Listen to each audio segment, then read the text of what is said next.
নমস্কার, টিকে বেঙ্গলি রেসিপিসে আপনাদের সবাইকে স্বাগত। আজকেই বানাবো টমেটো পকোড়া। এটা কিন্তু খেতে ভীষণই সুস্বাদু, আবার খুব সহজে এটা বানিয়ে ফেলা যায়। তাহলে চলুন দেখে নেওয়া যাক এটা আমি আজ কীভাবে বানাবো। এর জন্য আমি এখানে টমেটো নিয়ে নিয়েছি। টমেটোকে অর্ধেক করে তারপরে উপরের যে অংশটাকে আমি ফেলে দিলাম। তারপর ভেতরের যে বীজের অংশটা সেটাও আমি ফেলে দিচ্ছি।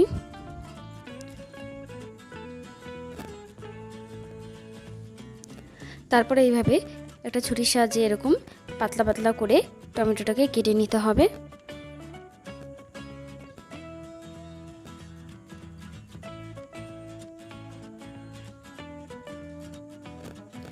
টমেটোগুলোকে কিন্তু একদম সরু সরু করে কাটতে হবে, বেশি মোটা রাখা যাবে না, তাহলে কিন্তু খেতে ভালো লাগবে না।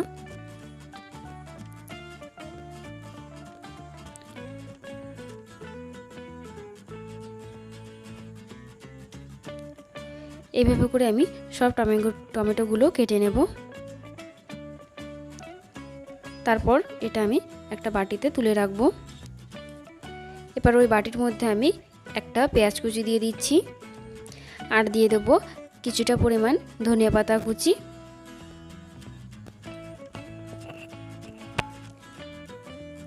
তারপর দিয়ে দেবো কিছুটা পরিমাণ কাঁচা লঙ্কা কুচি।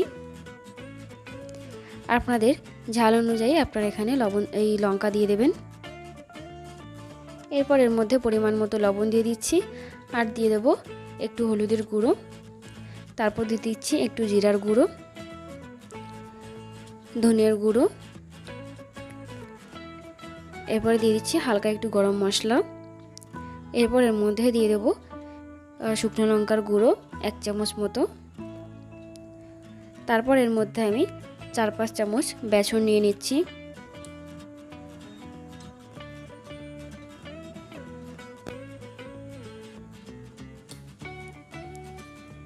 বেসনটা দিয়ে ভালো করে কিন্তু মাখিয়ে নিতে হবে। এখানে কিন্তু জল ব্যবহার করা যাবে না, টমেটোর থেকে যে জলটা বেরিয়ে আসবে সেটা থেকে এটা মাখানো হয়ে যাবে। এখানে আমার আরেকটু বেসন দরকার, এজন্য আমি এটা আরেকটু এখানে বেসন দিয়ে দিচ্ছি কিছুটা পরিমাণে।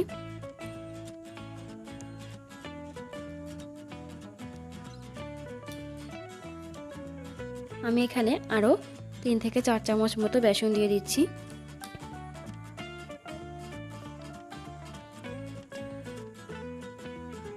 আর মাখানোর সময় কিন্তু কোনো রকমই জল ব্যবহার করা যাবে না, তাহলে কিন্তু পকোড়াগুলো কিন্তু নাও হতে পারে। এভাবে করে আমি ভালো করে এটা মাখিয়ে নিয়েছি, দেখতেই পাচ্ছেন।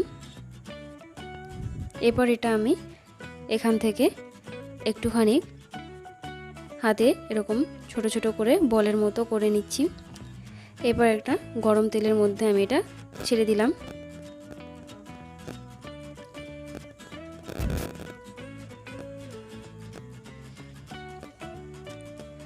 এভাবে করে আমি পকোড়াগুলো এইভাবে দিয়ে দিচ্ছি।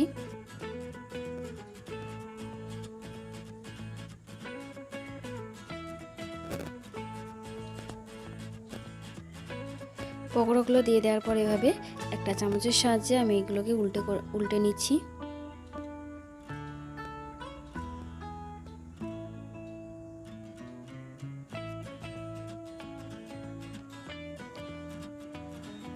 এটা কিন্তু মিডিয়াম ফ্লেমে ভাজতে হবে, একদম হাই ফ্লেমে ভাজলে এটা পুড়ে যেতে পারে।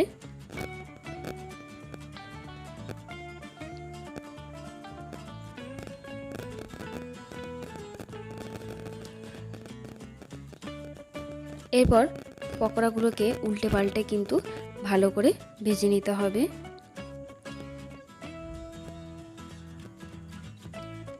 পকোড়াগুলোকে আমি লাল লাল করে ভেজে নিয়েছি, দেখতেই পাচ্ছেন। এরপর এইগুলো আমি তুলে নিচ্ছি তেল থেকে। একইভাবে কিন্তু অন্য পকোড়াগুলোও তৈরি করে নিতে হবে। তাহলে আমার রেসিপিটি ভালো লাগলে অবশ্যই কমেন্ট করে জানাবেন কেমন লাগলো, আর লাইক শেয়ার ও সাবস্ক্রাইব করবেন এবং পাশে বেল আইকনটি প্রেস করবেন, যাতে আমার নিত্য নতুন ভিডিওর আপডেট আপনাদের কাছে সবার আগে পৌঁছে যায়। নমস্কার, ভালো থাকবেন, সুস্থ থাকবেন।